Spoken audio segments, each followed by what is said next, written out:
US Open Primetime. Showers greeted players and fans when they arrived at Flushing Meadows on Sunday, and the roof was closed when the action got underway on Arthur Ashe, with the outdoor courts delayed for some time. Hello, I'm Stephanie Brands. Welcome back to US Open Primetime, where the weather might have been a little inclement, but in no way did it dampen the spirits of the fans as the battle royale for domination of women's tennis continued. Mark Donaldson will join us to wrap up the action in just a moment, but by the time Maria Sharapova took the court, the roof was open once again. So let's have a look at the highlights of that match and the clash between Venus Williams and Carla Suarez Navarro. Well, Maria Sharapova's called this place home this week. Another outing on Arthur Ashe Stadium court, this time against the number 16 seeds, Anastasia Sevastova from Latvia. This was a really good rally. We're only in the third game. It's one game all at this stage. Sharapova had that wonderful win early doors against Simona Halep. Gets the job done, and then on set point, the forehand return winner to win the first set 7-5. Into the second set, Sharapova serving one game apiece, but hasn't played much tennis in the build-up to the US Open, so despite the excellent results, you just wondered how much she had left in the tank. And Sevastova would turn this one around. The chase review indicating it was in. Sharapova decided not to challenge, and Sevastova would win the second set 6-4. Sharapova was broken in the early stages of set 3. Sevastova used the drop shot quite a lot and very effectively as well, breaking to lead 3-love, and then match point.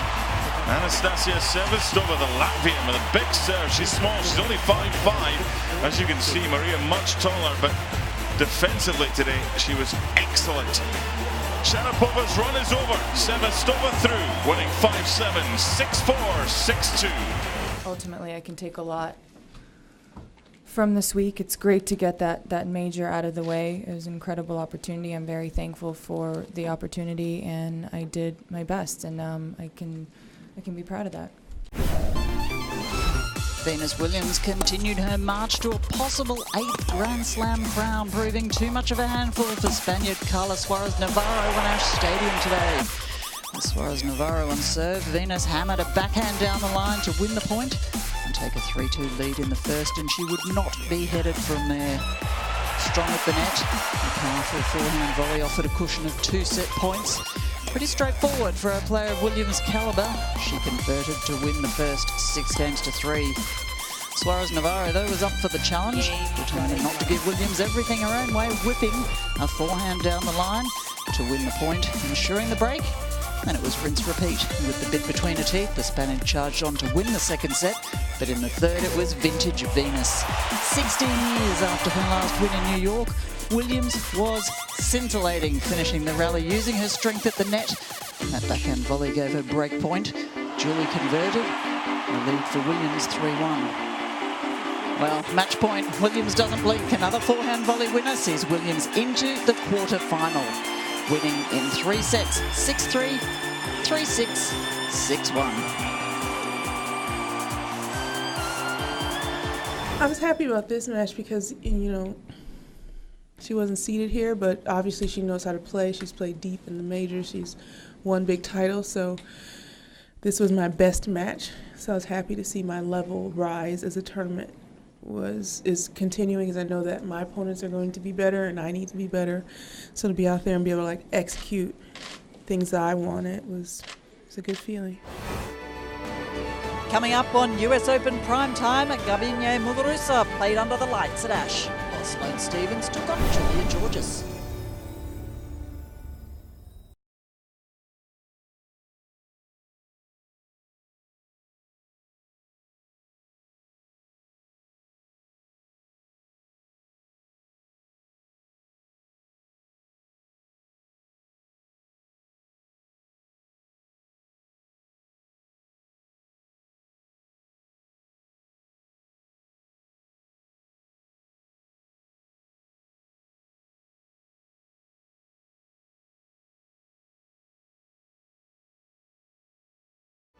Welcome back to US Open Primetime.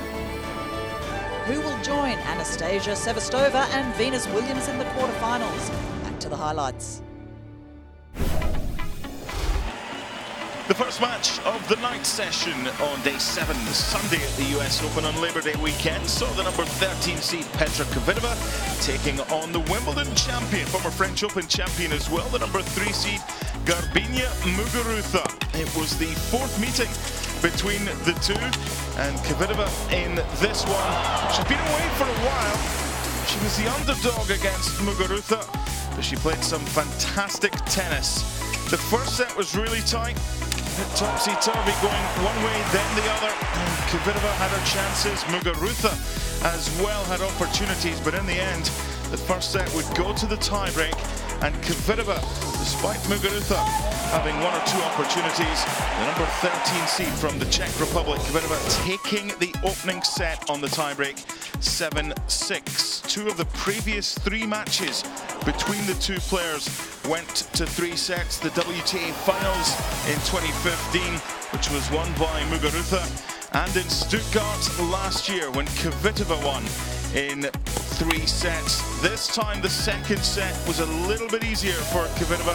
Muguruza still not really showing some of the form we saw earlier in the tournament, and Kvitova, the number 13 seed, would eventually get this done, 6-3 in the second set. So out goes the Wimbledon champion, and we are guaranteed 4 different winners of the Grand Slams in 2017.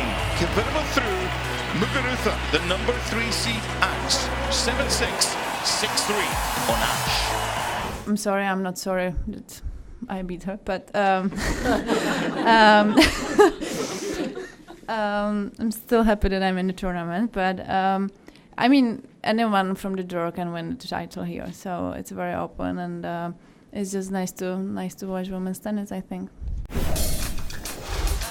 Sloane Stephens was giving Julia George restaurant recommendations this week. However, she may not have any use for them after the American dumped her out of the US Open today and progressed to her first quarterfinal at Flushing Meadows. Stephens was in her element in the first set, dictating the play, forcing her opponent from side to side at will and eventually beating her with that unreadable forehand cross-court winner.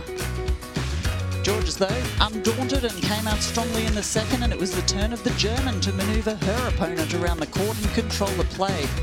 Perfectly executed overhead smash, enough to take the point and break Stephens, putting the American on the back foot early, leading to Love Georges back on level terms, forcing the match into the third. Stephens with the home crowd behind her, buoyed by the support, she was sparked into action, attacking the net. Backhand volley, putting her within touching distance of victory. Match point for Stephens. She made no mistake as a desperate return from Georges sailed into the sky. And a powerful forehand smash secured the win and ensured the delighted American a spot in the quarters to face Latvia's Anastasia Sevastova.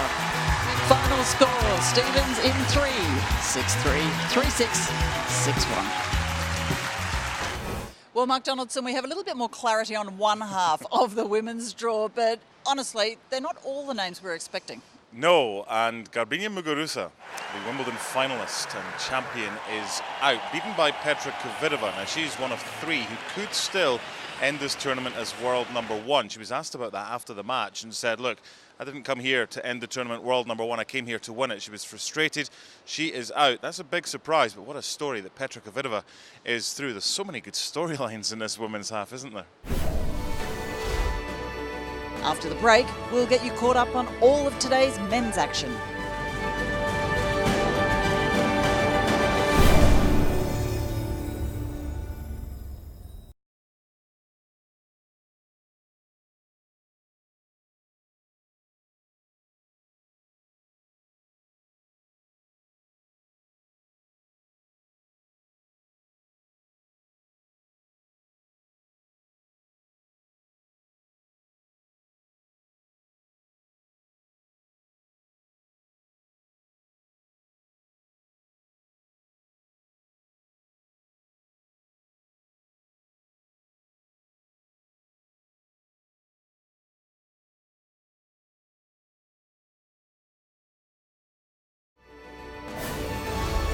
this point in the tournament, Arthur Ashe is the place to be, and that's where we send you right now for Canadian Denis Shapovalov's fourth round encounter. So many good stories this week, including the qualifier from Canada, north of the border, Denis Shapovalov against Pablo Carreño Busta. The 12th seed Carreño Busta is a tough opponent, but a lot of people fancied Shapovalov in this one. Serving at 4-5, the Spaniard. He would get that point, he went to a tiebreak, and the Spaniard would take it on a tiebreak. It's a similar scenario in set 2. This is Carreño Busta at 4-2.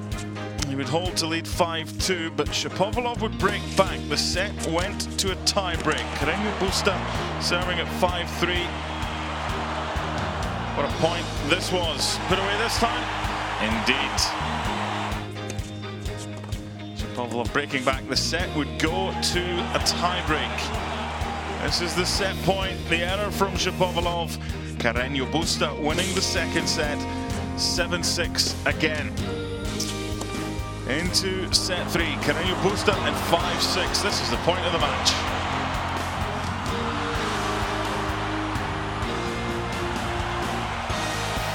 Doesn't need my words to spoil it. Great rally and fantastic play. This is match point. That's a fine win. The delight on the face of Pablo Carreño Busta. What a run for Shapovalov. He will be back. Surely a Grand Slam winner in the making one day. But for now, he can be proud of himself, the youngster. Shapovalov out. Carreño Busta through. 7-6, 7-6, 7-6. It was very tough because 3 hours, 3 sets, 3 tiebreaks. But of course, it was an amazing victory for me, and now I'm in quarterfinals again of a Grand Slam. First time here in US Open, and we'll try to continue. Favorite memory in the past 10 days? Honestly, I think it was the sound, the roar of the crowd when I put my bags down and I went to applaud them. Yeah, they were all screaming, and it was so loud, and it was a great moment for me. It really has a special place in my heart, and you know, now in New York for sure, it will always have a special place for me. And yeah, you know, hopefully I can come back here for many more years and just try to do some damage. Surprising that these two guys, Chris, have never played, the two veterans. Very close in age. Querrey serves to begin this round of 16. Oh, that is a beautiful game. You can't have two better games than that for Querrey. Oh, yeah. Wow, he's in the zone. He's on fire. The way he's hitting it. There goes the set. Nothing slow about this set as Querrey absolutely blitzes Zverev in 24 minutes.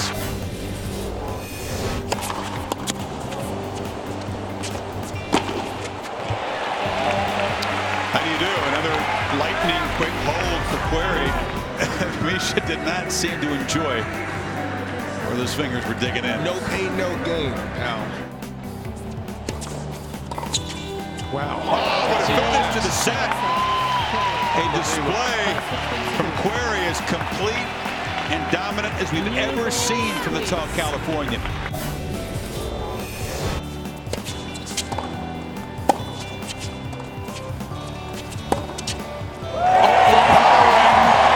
From start to finish. As clean, as convincing, as dominant as it can be. And Californian Sam Querrey, the last American man standing, just blasts his way into the final 8. Don't be fooled by those skies, the blue skies overhead. It was miserable in the morning, but it cleared up in the afternoon for Paolo Lorenzi and Kevin Anderson, the big serving South African. On Armstrong, he's pumped up, winning the first set 6-4. If his serve is on form, and if his second serve is over 75%, he will be tough to beat Lorenzi in the second set serving there, but Anderson would break and win the second set 6-3. Tie break. Anderson serving at 4-5. Lorenzi's forehand cross-court winner. It was the Italian who won the third set on a tiebreak. We're into set 4 here. Lorenzi serving at 3-2. Long rally this one. Kevin Anderson coming in with the attack at the net and the put-away backhand volley winner. He breaks back on serve. And this is match point for Kevin Anderson. Former semi-finalist here, Lorenzi with the unforced error into the net. Kevin Anderson wins it. A good win as well for the number 28 seed against Paolo Lorenzi. 6-4, 6-3, 6-7, 6-4. A lot of the players' favorite courts. Grandstand, the new one. This was a really good match. Luca Pouille of France, the number 16 seed against Diego Schwartzman. What a tournament the Argentine is having. Schwartzman serving at 5-6, moving well and whipping a forehand cross-court winner. The set would go to a tiebreak. Schwartzman took it 7-6 for the loss of 3 points. Second set. Set point Schwartzman getting everything back and a forehand down the line winner to win the second set 7-5. Into set 3, Schwartzman serving at 2-all. This is a break point for Pouille. Have a look at this. Nice over the shoulder. He would break to lead 3-2 and win the third set 6-2. This is at the end of the third set. The trainer came out to strap Schwartzman's right leg. Looks like he's struggling in the next set to run. Serving at 4-2. And having struggled to run, Schwartzman starting to go for everything. He might not be the biggest on tour, but what a forehand that was. Holding to lead 5-2. Match point, Diego Schwartzman. A double fault if the challenge held up, which it did. And Diego Schwartzman. What a story this is. Schwartzman and Delpo both through. Good on Argentina. Schwartzman wins it 7-6, 7-5, 2-6, 6-2. We are similar, which try to be solid in the baseline, play every point, be focused in every point, and try to run a lot on the court. And I think it's going to be a tough match for both, and we need to be in our 100% to can play our best tennis.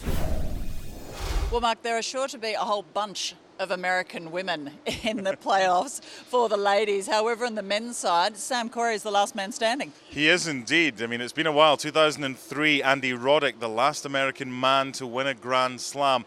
Sam Querrey couldn't, could he? Well, yes, he could. He could get to the final because this bottom half of the draw, I think it's great because we've seen for so long the four have dominated, but we will get someone through to the final we weren't expecting. And Sam Querrey looked good when his service game is on. Kevin Anderson's another with his service game. I tell you what, we've got some mouth-watering matches coming up in the bottom half among players that we didn't quite expect to be there. Many Australians are still here in New York, and we'll catch you up on how they're faring as doubles and mixed doubles take the spotlight right ahead on US Open Primetime.